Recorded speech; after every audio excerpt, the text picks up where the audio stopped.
today in Rich in Relationship. We're going to talk about the thought patterns of a brain that grows up in a genetically female body and a brain that evolves in a genetically male body and why they're so different. Right? We live in an environment where men and women today are recognized as equal, but somehow we've downplayed the fact that we're different. Men are less interested in you hearing them and more interested in you understanding them. Welcome to another episode of Rich in Relationship. I'm your host, Rich Heller, and today we're talking about the brain on testosterone versus the brain on estrogen, why men and women think differently. You know, when I was a kid, there used to be this ad. It was an anti-drug campaign, and it would say, "This is your brain on drugs," and they would crack an egg and it would sizzle on the frying pan. I wish I had something like that to show you. This is your brain on estrogen, and this is your brain on testosterone, so that you could see the difference. But instead, I'm just going to have to tell you about it. It is no secret that men and women think differently. It is not even a form of sexism to say this. It's a fact. It's also true that women can think in masculine terms and men can think in feminine terms. We can actually cross the divide. But the fact is that there's wiring, neurological wiring that goes on in the female brain that does not go on in the male brain and vice versa. And it is the neurological wiring that to some extent drives the way we express ourselves, what we see, where our attention is, and how we show up in the world. And understanding this is key, right? We live in an environment where men and women today are recognized as equal, but somehow we've downplayed the fact that we're different. And so if you're in a marriage, you think that you should be expressing yourselves in the same way, maybe. Well, if he expresses himself that way, I should express myself the same way. Or if she expresses herself that way, I should express myself in the same way. But no. It doesn't work that way. Because not only are your brains wired differently, but when you try and do something the way they do it, it ain't the same. You just can't express it the same way. It's just not possible. It's like women trying to pee standing up and men trying to have children. It just doesn't work. There's some things that don't cross over very well, but you can bridge this when you understand it, and that's what we're all about here today. Have you ever wondered why men tend to be problem solvers? Or if you're a woman, have you ever wondered why men are always trying to fix you?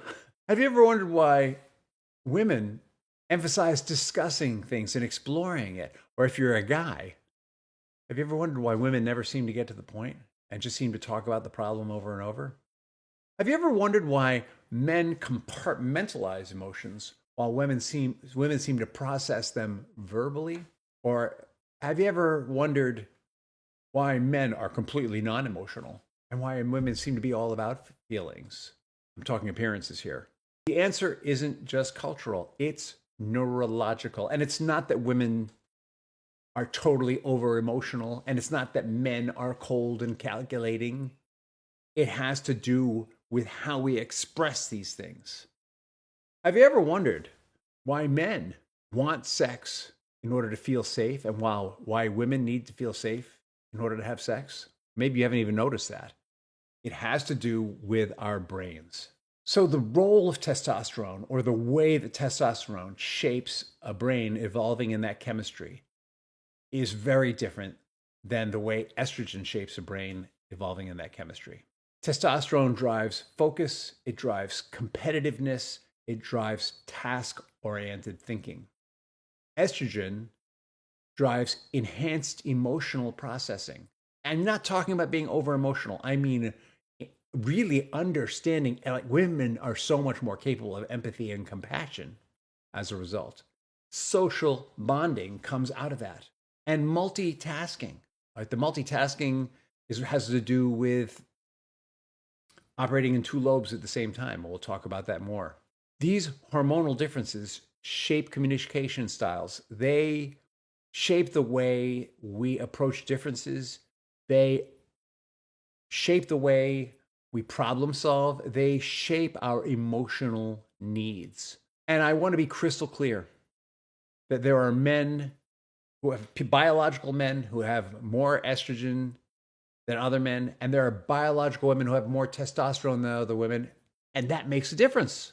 So I'm not saying I'm now laying down the law, the biological law for men and women. What I'm saying is that within a body that's biologically feminine, there's going to be a scale of high estrogen, low testosterone, high testosterone, low estrogen, and that's going to impact the development of that brain. And within a body that's biologically male, similarly, there's going to be a scale. And the chances are that if we did a study, and I don't think anyone ever has, of biologically female bodies that have high testosterone and low estrogen compared to biologically male bodies that have low testosterone and high estrogen, we probably find some correlations in brain structure. Probably. But I don't know. No one's ever done the study.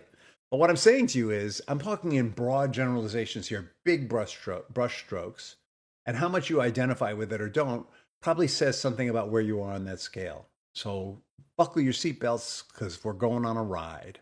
Let's talk about, let's just go back to the structure of the brain for a second. As a result of these chemical differences, female brains have more, we've talked about this in previous episodes, but we're going to go a different direction with this in this episode. Females have more connections between the two lobes. One lobe is creative, one lobe is rational. So females, brains that evolve in high estrogen have a greater capacity for moving between the creative and the rational.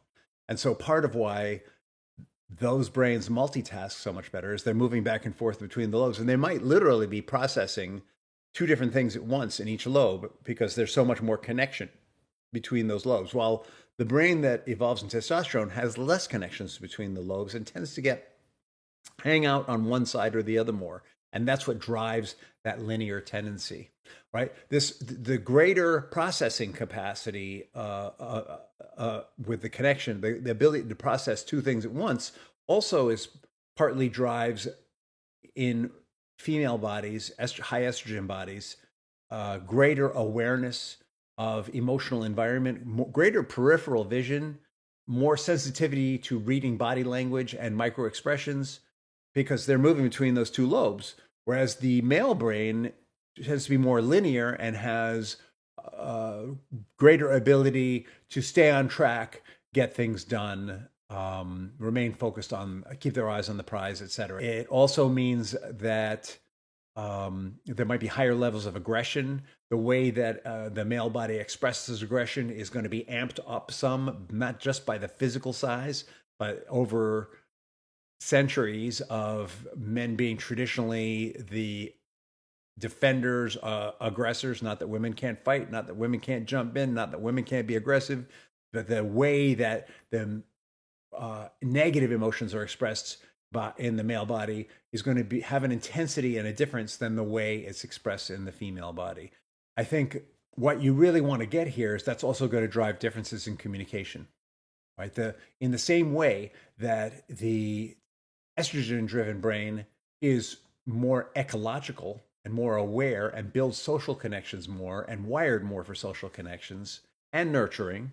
As a result of that, the communication tends to be on multiple levels at once, okay? Multiple levels at once: emotional, intellectual, individual, social.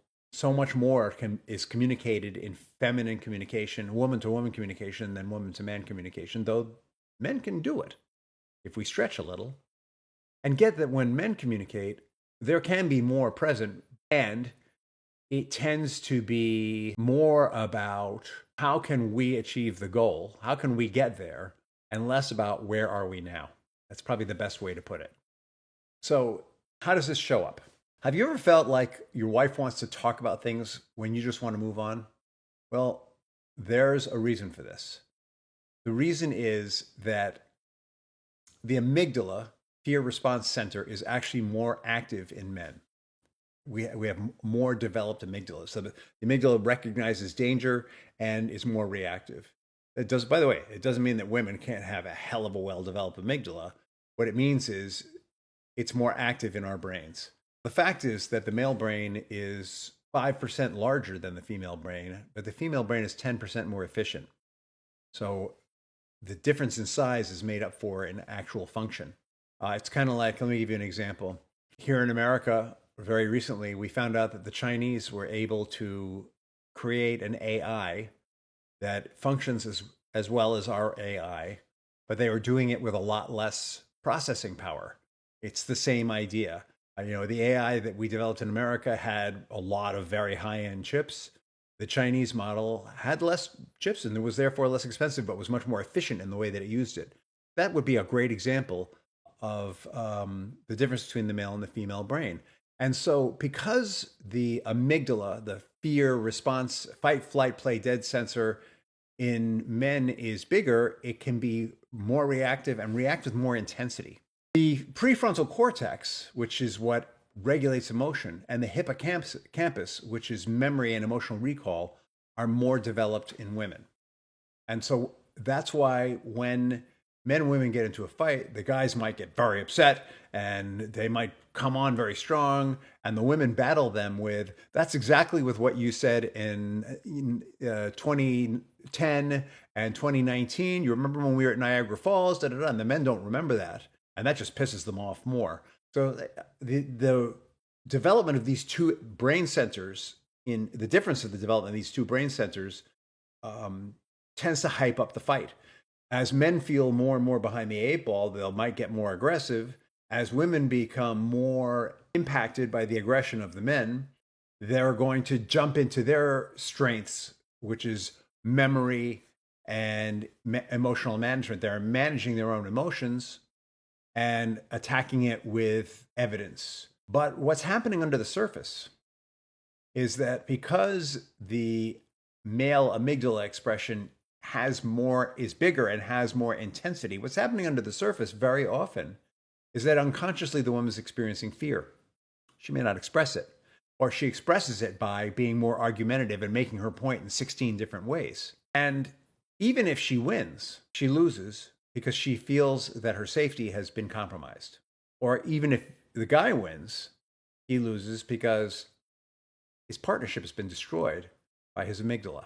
This can show up as women saying, why can't he just talk to me? Or it might show up for men as, why can't she ever just get there? Right? Guys are always trying to get there now. All right, you say this is wrong? I'm going to change what I do. And women are always trying to talk about the situation. And the challenge here for the guys is you need to get that it isn't always what you do, it's how you do it. Because men are more linear, they're often unconscious about their emotions. And so they'll say, all right, so you want me to bring you flowers for Valentine's Day? I'll bring you flowers. And then they say, here's your flowers. And then she says, wow, thanks a lot, and throws them away. And you go, what? You said you wanted flowers. She says, yeah, and you brought them. Thank you so much. See you later. You completely miss each other. Now, that's a situation that probably doesn't quite happen that way, but that situation definitely happens where men feel like they're doing what's asked of them, but they're doing it in a way that there's an undercurrent of hostility or anger that triggers in the woman first distrust, all right? Oh, you're doing something I asked, but you're doing it in a way that I don't want to receive it.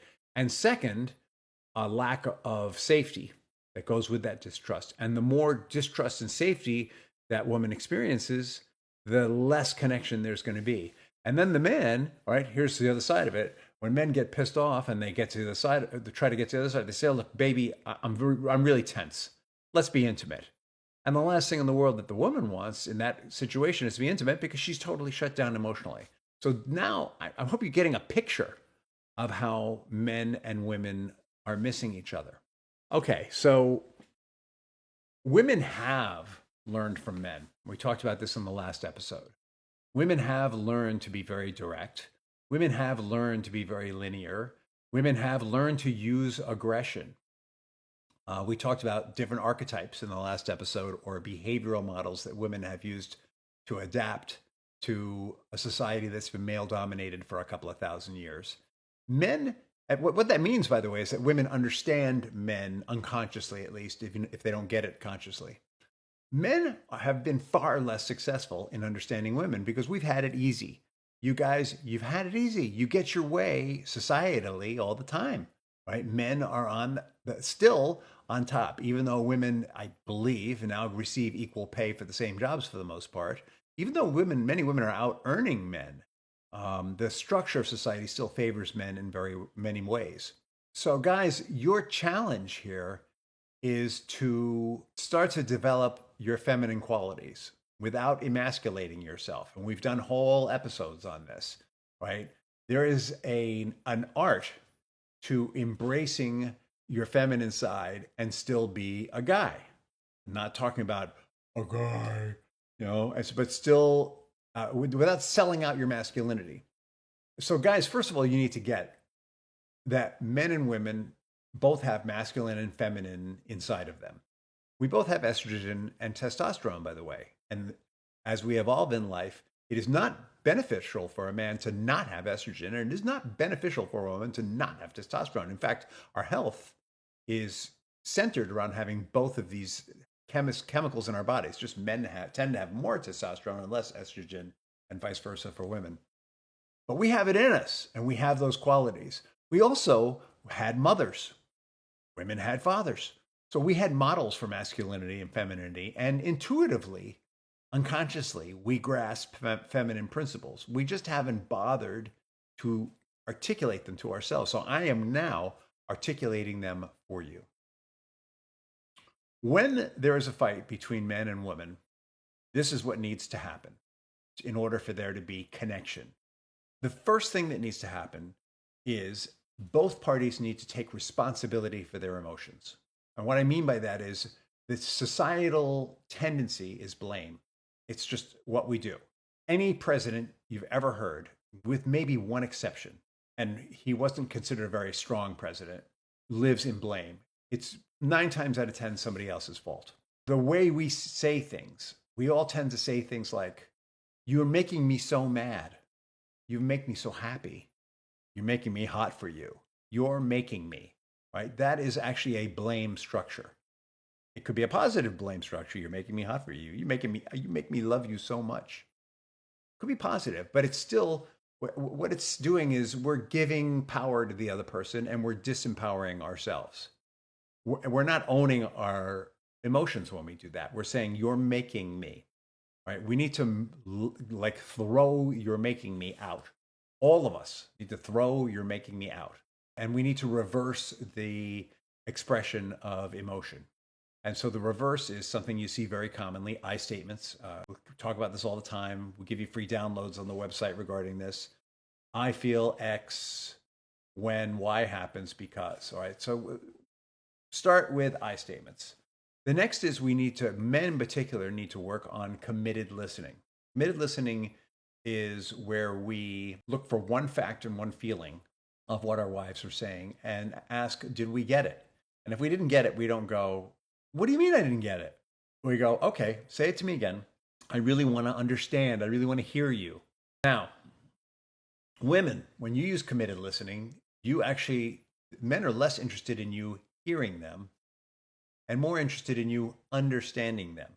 And so the context for you ladies would be, when your man is sharing about something, you want to say, "It sounds like you're feeling frustrated when this happens."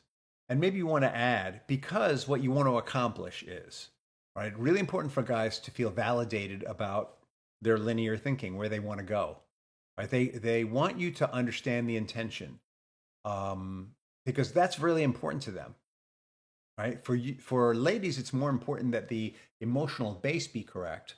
For men, the intention almost supersedes the emotion that drives it. You incorporate these things, and men, you will be honoring women, and women, you will be honoring men, your communication styles. And now let me throw one more thing into the mix. I work with a lot of couples. I help a lot of marriages to be joyful and prosperous. Super successful at it, by the way. I mean, we do some amazing work. I'm very careful about who I work with, make sure it's a good fit. I make sure that they really want to be succeed. I don't work with couples who don't really want to succeed. And this is one of the most important things, guys in particular. Guys, because you're goal oriented, you're always trying to help. And the way that that's experienced by the woman is that you're trying to fix them, or you're trying to manipulate them, or you're trying to change them. And it's because you have the right intention, but you express it at the wrong time. It is super important that you do not try to help, fix, suggest, anything like that unless your wife gives you permission. So typically what this would look like is you're going to have a conversation with her about something she's unhappy about. Let's say it's something at work. Oh, she's got this new hire, Suzette, who is really good at some things, but she's just consistently bad at others. And you've heard this a few times, right? Because your wife wants to process this. Every time there's a problem with Suzette, she wants to process it with you. And you're chomping at the bit to fix it because you know how to fix this problem because you had a Suzette in your life. And you say to her, Gwen, let me tell you how to fix this problem. What you want to do is you want to say, yeah, wow, I get it. Oh, that must be so frustrating when Suzette does X. Oh, that must have hurt your feelings when Suzette said Y. Oh, yeah. Hey, would you like some help with this? Because I think I might know a way through this. And if she says, sure, you're going to be very careful about how you help her with it. If she says, no, okay.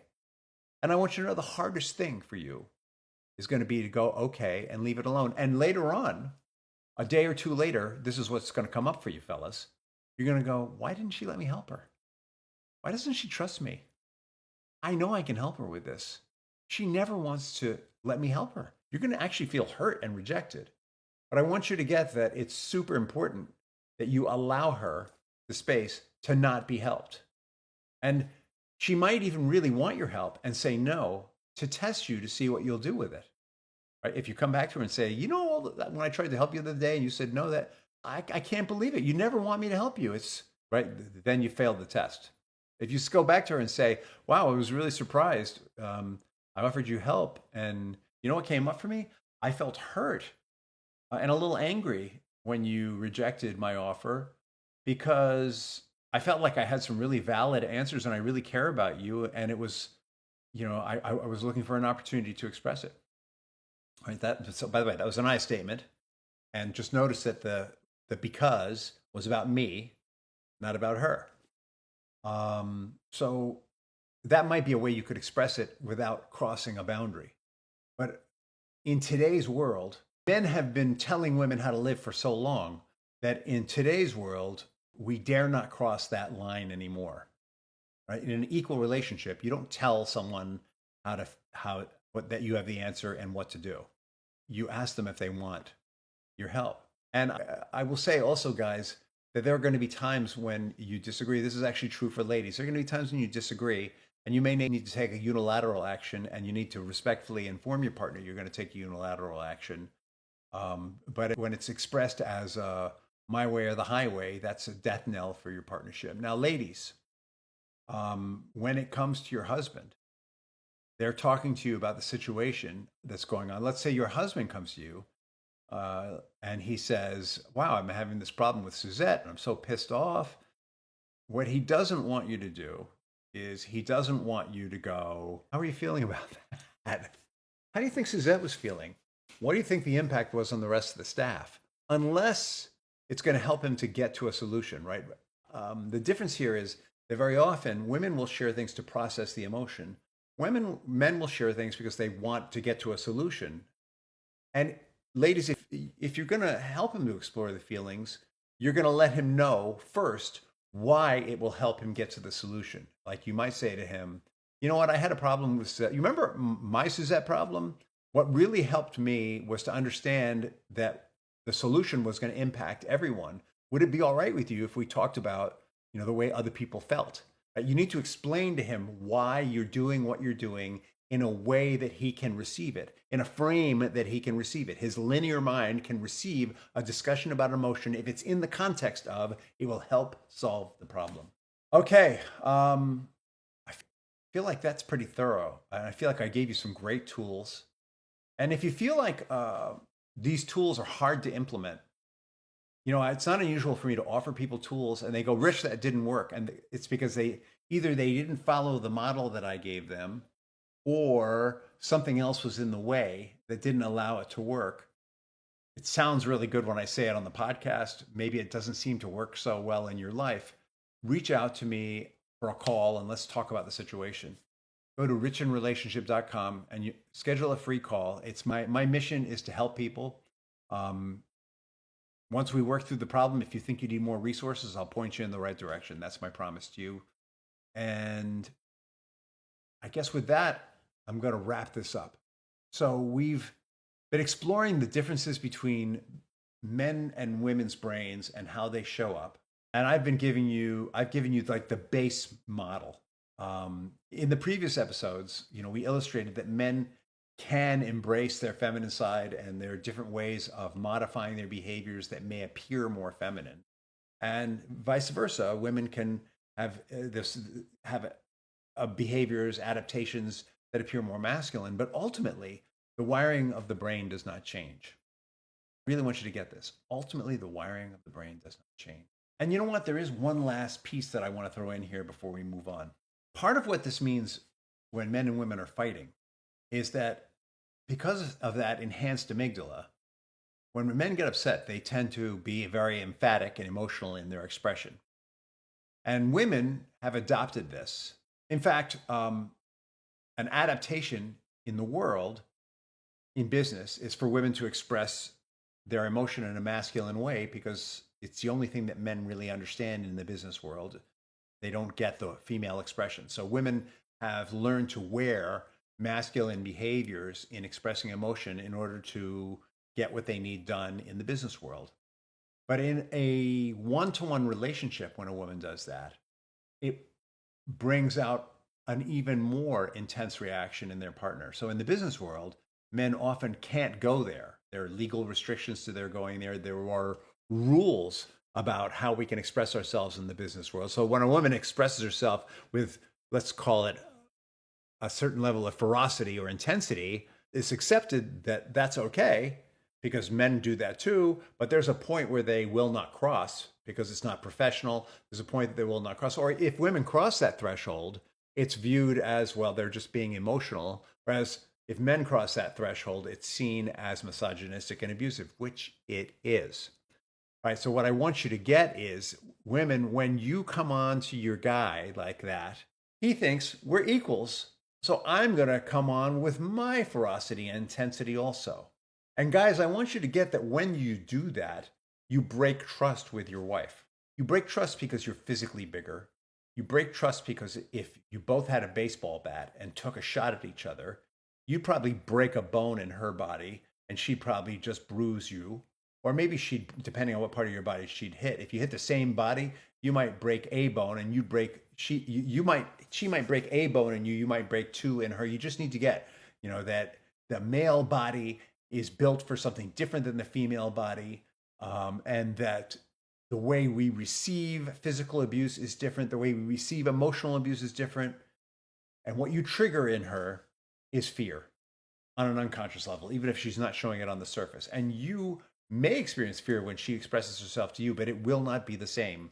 It won't be the same level.